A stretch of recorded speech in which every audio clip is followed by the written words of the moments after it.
बस एक दिन की रिमांड में सोनम और राज ने पूरा सच पुलिस को बता दिया। उसके साथ जो 3 आरोपी थे उन्होंने भी वही सेम चीज पुलिस को बताई। अब पुलिस ने यह कह दिया है कि 1 महीने के भीतर ही पुलिस चार्जशीट इसमें फाइल कर देगी। और क्या कुछ था, मतलब इसमें मास्टरमाइंड कौन था, इसके पीछे मोटिव क्या था, पहले क्या प्लानिंग हुई थी, प्लान चेंज क्यों हुआ, ये सब कुछ खुद पुलिस ने बताया है। ना इसमें, इस खबर में ना कोई सोर्स है ना कोई स्पेकुलेशन है। जो स्टोरी पुलिस ने बताई है वो पूरी स्टोरी मैं आप तक लेकर आया हूं। स्टेप बाय स्टेप मैं आपको वो सब कुछ बताऊंगा और इसके बाद कोई मिस्ट्री आपको नहीं मिलेगी, क्योंकि पुलिस ने इस केस को पूरी तरह से सॉल्व कर लिया है और पुलिस ने पूरा जो वाक्य है वो बता दिया है। तो लास्ट तक ये वीडियो जरूर देखिएगा। नमस्कार, मेरा नाम है प्रेश पांडे और आप देख रहे हो क्राइम तक। तो देखिए, सोनम, राज और उसके साथ जो 3 आरोपी थे, टोटल 5 लोगों को पुलिस कस्टडी में भेजा गया और 8 दिन की पुलिस कस्टडी है। तो इसमें कल जो शिलोंग के एसपी थे, उन्होंने, विवेक जी, उन्होंने एक प्रेस कॉन्फ्रेंस की और उन्होंने बहुत सारे खुलासे किए। सबसे पहला खुलासा उन्होंने किया कि इस पूरे हत्याकांड का मास्टरमाइंड, वो जो नाम है वो है राज का।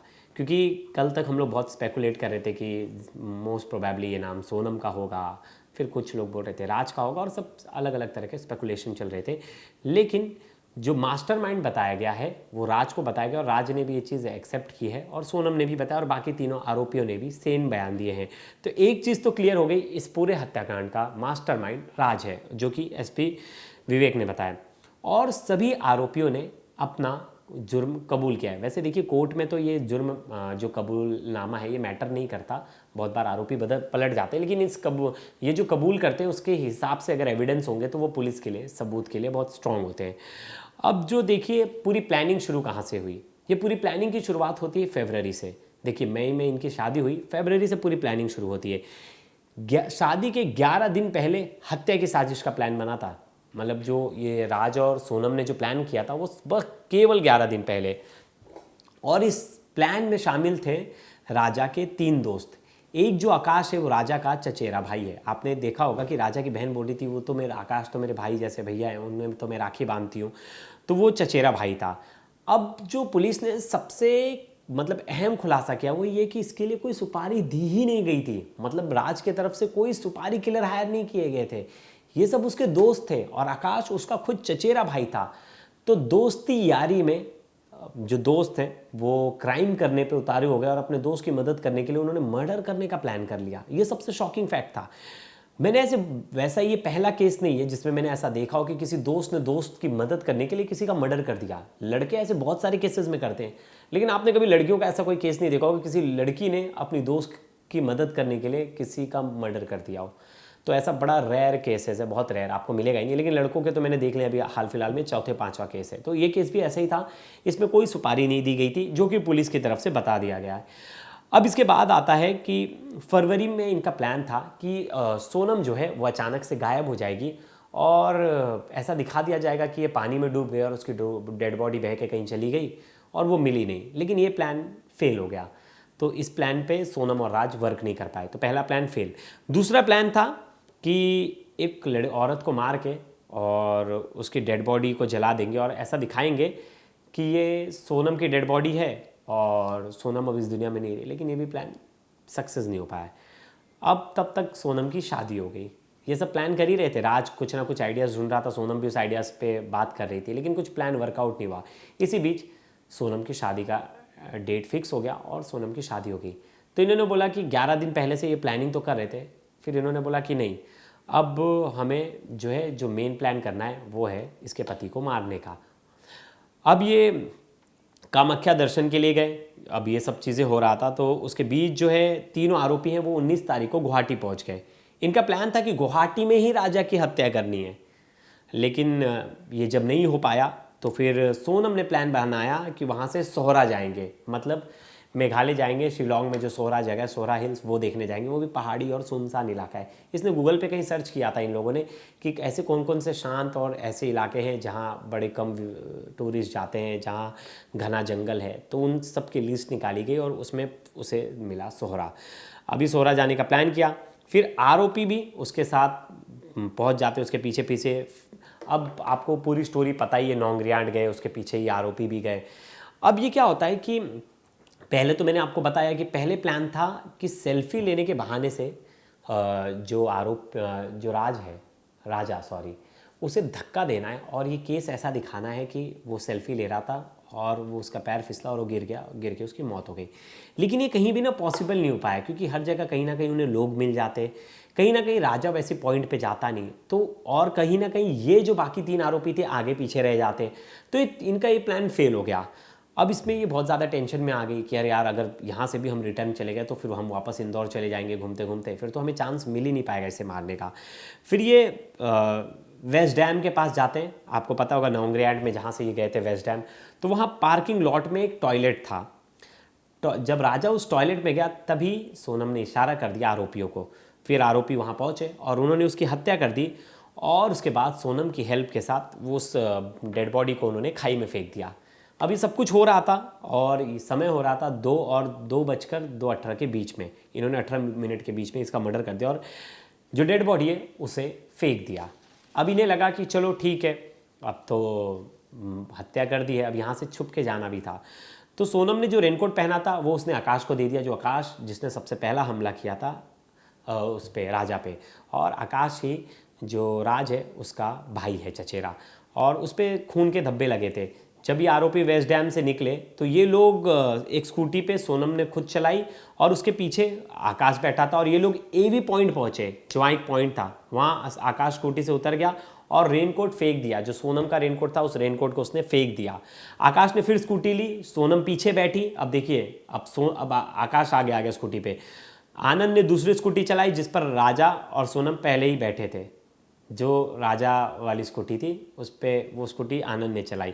अब क्या हो गया कि जब इंदौर से राज प्लान करके इन लोगों को, आरोपियों को भेज रहा था, तो उसने एक बैग दिया था। उस बैग में 50,000 रुपये थे और बुरका था। तो आप पूछेंगे 50,000 रुपये क्यों थे, जब सुपारी दी नहीं थी? ये 50,000 रुपये दिए थे खर्चे के लिए, होटल की बुकिंग, आने जाने का खर्चा, जो भी कुछ लगे, वो 50,000 रुपये दिए गए थे और वो पैसे भी सोनम के थे। अब इसके साथ उसने एक बैग में बुरखा दिया था। बुरखा क्यों दिया था?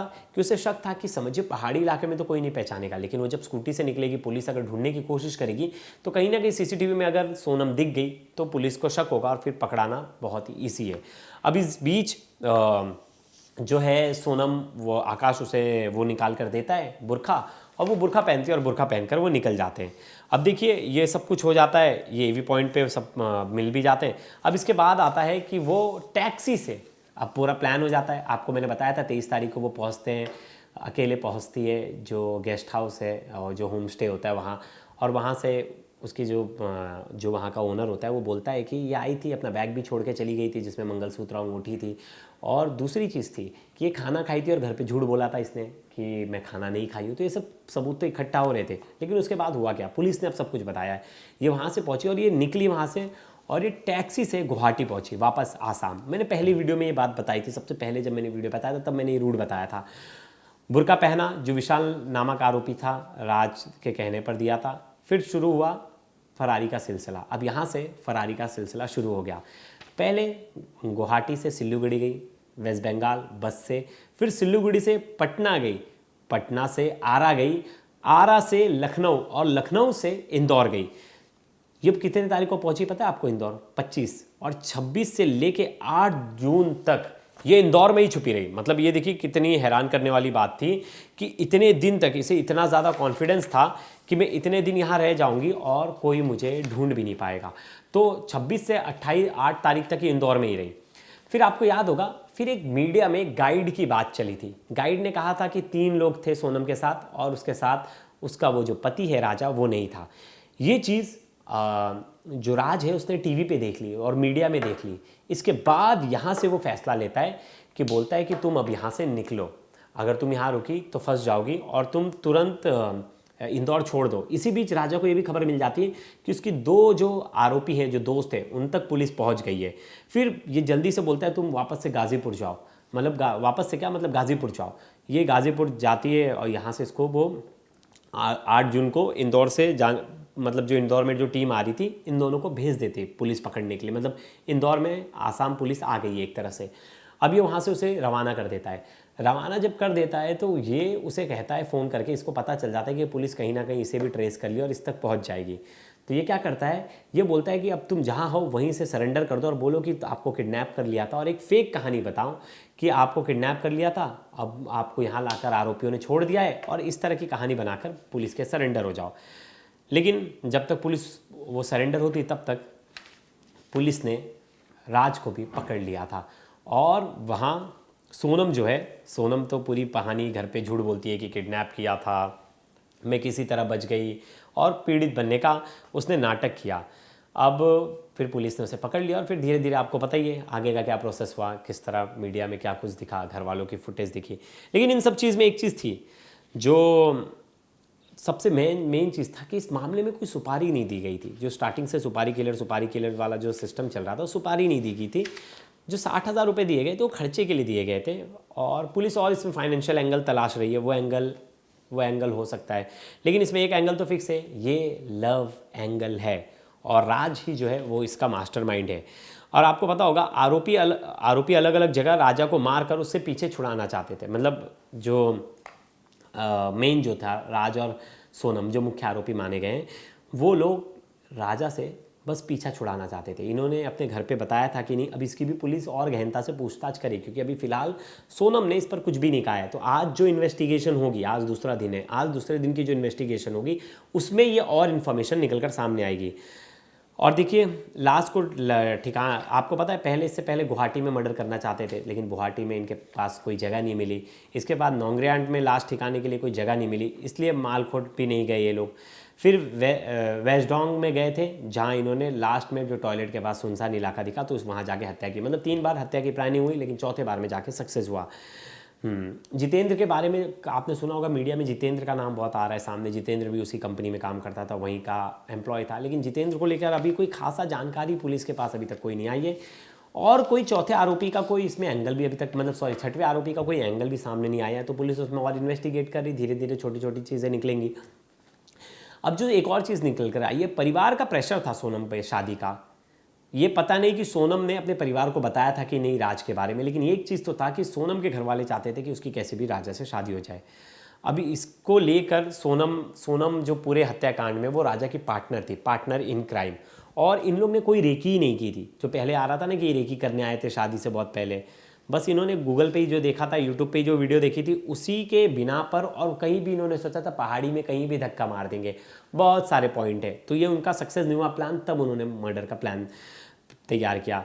2 जून को जब राजा की लाश मिली, उस दिन सोनम इंदौर में ही थी। ये भी बड़ा शॉकिंग वाला था, जो हमने स्टार्टिंग में बता दिया। और देखिए इनके पास बहुत सारे सबूत है, पुलिस के पास इनफ सबूत है। और मैं जो अगली वीडियो है उसमें मैं यही बताऊंगा कि क्या कुछ सबूत है पुलिस के पास, और क्या कुछ अब वो सबूत जो है इनके साथ जो सीसीटीवी है उन सब चीज़ों से क्या मेल खाती है, क्या वो सबूत इनफ है इन दोनों को सज़ा दिलाने के लिए।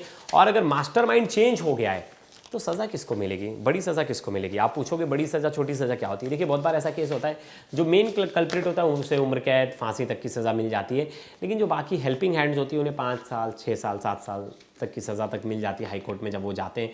मतलब ऐसा कंपलसरी नहीं है, लेकिन ऐसे बहुत सारे केसेस में होता है। तो अब देखना होगा पुलिस कितना जल्दी इन पर वो करती है, क्या बोलते हैं, इन पे दबिश डालती है, कैसे इन्हें पकड़ती है, और कितने लोग इसमें इन्वॉल्व थे, कितनी सज़ा मिलती है इन्हें, कोर्ट में कब तक ये चार्जशीट दायर करते हैं। अब सब यही देखना, अब धीरे धीरे इसमें और क्या डेवलपमेंट होता है। और एक चीज़ नहीं पता चला अभी तक, जो घर वाला एंगल है, क्या इसने घर पे बताया था या नहीं बताया था, ये चीज़ पता चल जाती तो मुझे लगता है इस केस में और क्लियरिटी आ जाती। तो अगली वीडियो में हम ट्राई करेंगे, पुलिस जब अगली प्रेस कॉन्फ्रेंस करे और पुलिस जो अब अगली स्टोरी बताए इस इन्वेस्टिगेशन से रिलेटेड, तो मैं वो आप तक लेके आऊँ, बिना किसी छेड़छाड़ के, बिना किसी मिर्च मसाला के। जो फैक्ट्स हैं बस वो फैक्ट्स आप तक लेकर आऊँ। तो ये वीडियो कैसी लगी दोस्तों ज़रूर बताइएगा, ढेर सारे कमेंट्स कीजिएगा, मैं आपके हर कमेंट्स पढ़ता हूँ। जितने भी आप मेरे कमेंट्स लिखते हैं मैं उन कमेंट्स को लाइक भी करता हूँ, और जो कमेंट्स अच्छे कमेंट्स होंगे मैं उनको अगली वीडियो में लूँगा भी। धन्यवाद दोस्तों।